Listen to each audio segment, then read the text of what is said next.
দীর্ঘ 16 বছর ফ্যাসিস্ট আওয়ামী লীগের নির্যাতনের যাতাকলে হত্যা নির্যাতন গুম খুনের মধ্য দিয়ে আমাদের সমস্ত অধিকার কেড়ে নেওয়া হয়েছিল।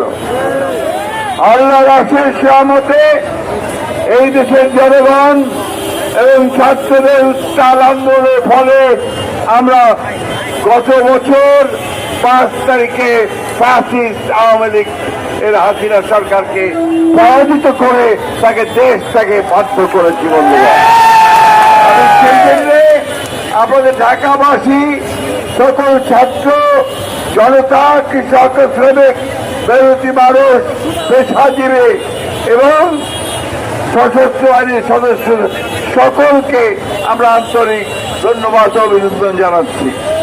আমি সকল রাজনৈতিক দলগুলোকে আন্তরিক অভিনন্দন জানাচ্ছি।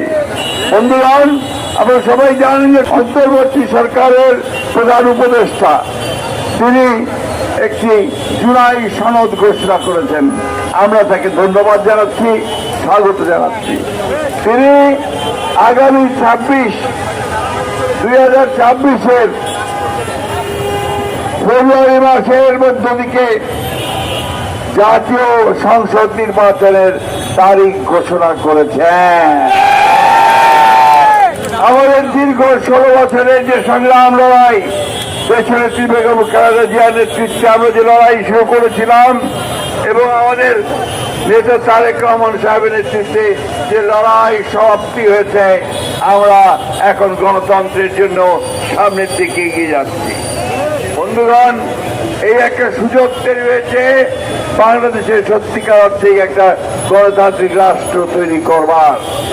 আল্লাহর অশেষ রহমতে সেই সুযোগ তৈরি হয়েছে।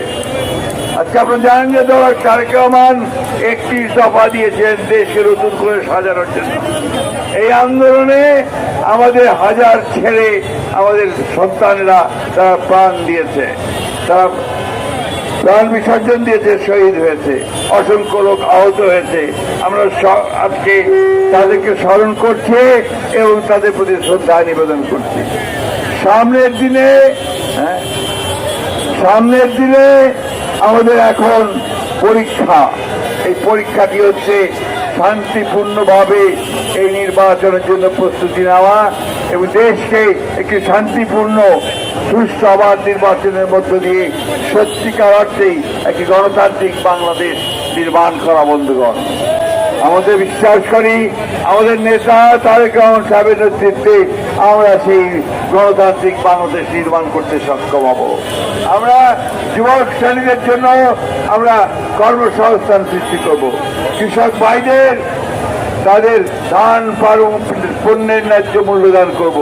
শ্রমিক ভাইদেরকে তাদের ন্যায্য মজুরি দেওয়া হবে এবং সকল মানুষের কর্মসংস্থানের ব্যবস্থা করা হবে। নারীদেরকে আমরা ক্ষমতায়ন করব। একই সঙ্গে বাংলাদেশের সত্যিকার অর্থেই একটি গণতান্ত্রিক মানবিক মূল্যবোধ সম্পন্ন সাম্যের বৈষম্য বিরোধী একটি বাংলাদেশ গড়ে তুলব। আসুন আমরা সবাই মিলে এই যুদ্ধে অংশগ্রহণ করি। তারেক রহমান সাহেবের নেতৃত্বে আমরা বাংলাদেশের সত্যিকার অর্থে একটা আধুনিক, একটা মানবিক, একটা গণতান্ত্রিক বাংলাদেশ নির্মাণ করি। আসেন, আজকে সেই হোক আমাদের শপথ।